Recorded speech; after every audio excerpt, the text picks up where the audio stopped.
Name is Sachin and here we will discuss simultaneous linear equation in the form of matrix। ठीक है friends, तो हम यहाँ पे क्या करने वाले हैं, साइमल्टेनियस लीनियर इक्वेशन को मैट्रिक्स के फॉर्म में सॉल्व करने वाले हैं। तो सबसे पहले तो हम देखेंगे कि साइमल्टेनियस इक्वेशन क्या होता है। साइमल्टेनियस लीनियर इक्वेशन का जनरल फॉर्म कुछ ऐसा होता है friends, a1 x1 plus a2 x2 plus dash dash dash an xn equal to b। और यहाँ पे जो a1 से लेके an तक की जो टर्म है वो कांस्टेंट टर्म है और b भी कांस्टेंट है।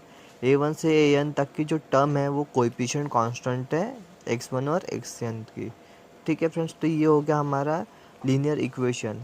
ठीक है, तो अगर हमारे पास m numbers of linear equation होते हैं फ्रेंड्स, तो किस फॉर्म में होता है, तो देखिए वो कुछ इस फॉर्म में होते हैं friends, a11 x1 plus a21 x2 dash dash dash a1n xn equal to b1।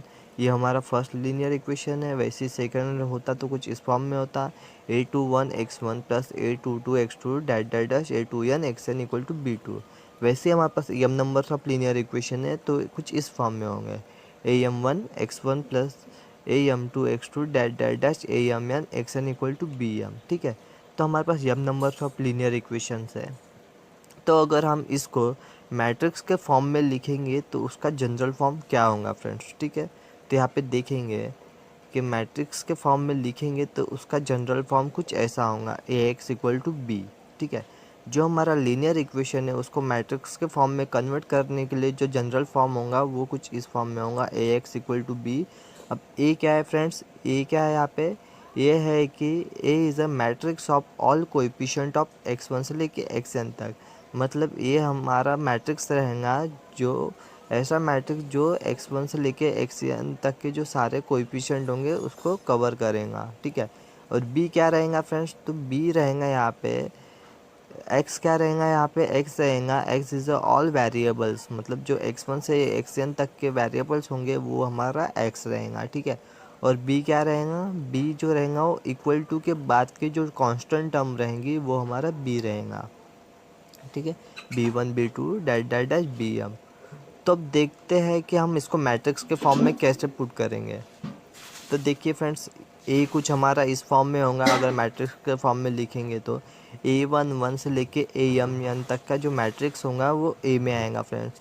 x क्या रहेगा हमारा, x रहेगा x1 से xn तक की सारे वेरिएबल्स, और b क्या रहेगा, b रहेगा b1 से लेके bm तक के कांस्टेंट टर्म। ठीक है, तो अभी ये हो गया हमारा simultaneous linear equation in the form of matrix.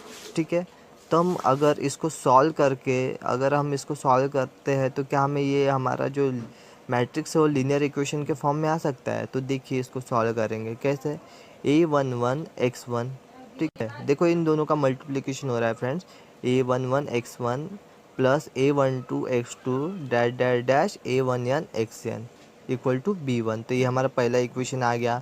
अगर हम सेकेंड रो की बात करते हैं तो a21 x1 plus a22 x2 dash dash dash a2n xn।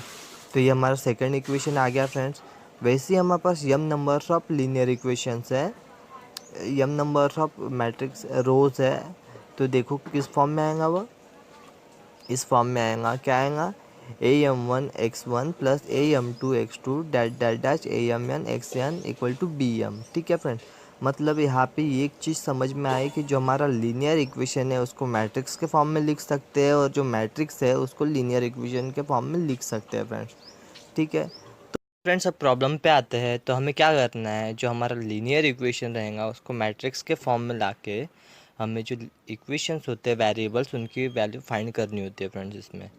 ठीक है, तो ये हमारा लीनियर इक्वेशन है। तो हमारी जो पहली स्टेप होंगी फ्रेंड्स वो क्या होंगी कि हमें इसको मैट्रिक्स के फॉर्म में कन्वर्ट करना है। मैट्रिक्स के फॉर्म में क्या, ए बी और एक्स की वैल्यू लिखनी है कुछ ऐसे फॉर्म में लिखा। ए क्या है हमारा, coefficient of x y z. ठीक है, और एक्स क्या है, एक्स वाई जेड जो वेरिएबल्स है हमारे, और बी क्या है, जो इक्वल टू के बाद की जो टर्म होती है वो बी होती है। अभी जो हमारे नेक्स्ट स्टेप होंगे वो फ्रेंड्स कुछ ऐसी होंगी कि ये जो वैल्यू है वो हमें हमारा जो जनरल फॉर्म है उसमें पुट करनी है। देखो ये हमारा जनरल फॉर्म है और इसमें हमने वैल्यू पुट की। इसमें वैल्यू पुट करने के बाद अभी हमको क्या करना है फ्रेंड, जो हमारे मैट्रिक्स है उसको सॉल्व करना है। कैसे सॉल्व करना है, हमें इसको अपर ट्रायंगुलर मैट्रिक्स के फॉर्म में सॉल्व करना है। अपर ट्रायंगुलर मतलब क्या है, ए और ए वाली टर्म छोड़ के जो बाकी की टर्म बचती है वो उसको हमें जीरो बनाना है। इससे क्या होगा, इससे जो हमारे z की वैल्यू होंगी फ्रेंड्स वो मिलेंगे हमें, और ये z की वैल्यू हमें मिल जाएंगी तो हम उससे y फाइंड करेंगे, और जो y की वैल्यू मिलेंगी उससे हम x फाइंड करेंगे। ठीक है फ्रेंड्स, तो अभी इसको हमें z अपर ट्रायंगुलर मैट्रिक्स के फॉर्म में लाना है। अपर ट्रायंगुलर मैट्रिक्स के फॉर्म में लाने के लिए हमें यहाँ पे सिर्फ रॉ ऑपरेशन यूज़ करने हैं फ्रेंड्स। रॉ ऑपरेशन आपको आनी चाहिए, हमने लास्ट 2-3 वीडियो में अच्छे से बताया है। ठीक है फ्रेंड्स, तो अभी देखते हैं कि इसको हम कैसे करते हैं। 3 को हमें जीरो में कन्वर्ट करना है। ठीक है फ्रेंड्स, 3 को जीरो में करने के लिए हम क्या यूज़ करेंगे, अगर मैं यहाँ पे R2 माइनस 3 टाइम R1 करता हूँ तो मुझे वाली टर्म जीरो मिलेंगी। ठीक है, और अगर 2 को जीरो करना है तो क्या करूँगा मैं, R3 माइनस 2 टाइम R1। तो इससे क्या होगा फ्रेंड्स, देखो यहाँ पे मैंने किया हुआ है, तो इससे क्या होगा फ्रेंड्स, इससे हमारा जो R2 है और R1 है वो हमारा R2 और R3 हमारा जीरो हो जाएगा, मतलब ये वाली और ये वाली टर्म जीरो हो जाएंगी। ठीक है, और बाकी के टर्म में देखो फ्रेंड्स, यहाँ पे अगर रो ऑपरेशन कर रहे हैं तो पूरे रो पे हमें सब्ट्रैक्ट करना पड़ेगा। ठीक है, R2 में से R1 माइनस देखो है R3 में से 2 टाइम R1। ठीक है, तो पूरे में से किया फ्रेंड्स। इसको सिंप्लीफाई करने के बाद जो हमारा मैट्रिक्स मिलेगा, तो देखो फ्रेंड्स, इसको सिंप्लीफाई करने के बाद हमें ए वाला मैट्रिक्स मिला है। ए वाला 1 के नीचे के सारे टर्म जीरो हो गए। अभी क्या करना है फ्रेंड्स, हमें जो -1 है इसको हमें जीरो में कन्वर्ट करना है। तो हमने अभी बताया कि हम सिर्फ यहाँ पे रॉ ऑपरेशन यूज़ करेंगे। ये टर्म को जीरो करने के लिए हमें क्या करना पड़ेगा फ्रेंड्स, तो देखो अगर मैं यहाँ पे R3 में से माइनस करूँ 1/5 R2 तो क्या मुझे वाली टर्म जीरो मिल सकती है। तो चलो देखते हैं। देखो यहाँ पे मैंने किया हुआ है फ्रेंड्स, इसको देखो यहाँ पे किया है, और यहाँ पे जब हम उसको सिंप्लीफाई करेंगे तो उसकी वैल्यू जो है वो हमें जीरो मिलेंगी फ्रेंड्स। ठीक है, तो देखो फ्रेंड्स, ये जो हमारा मैट्रिक्स है अपर ट्रायंगुलर फॉर्म में आ गया है। तो अब इसको हम फिर से अब क्या करने वाले हैं फ्रेंड्स, इस मैट्रिक्स को हम इक्वेशन के फॉर्म में लाएंगे। तो अगर पहले रो की बात करूँगा तो वो मुझे कुछ ऐसा मिलेगा, 1x plus 2y plus 3z equal to 14।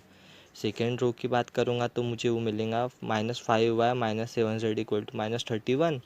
और थर्ड रो की बात करूँगा तो मुझे मिलेंगे -18/5z इक्वल टू -54/5।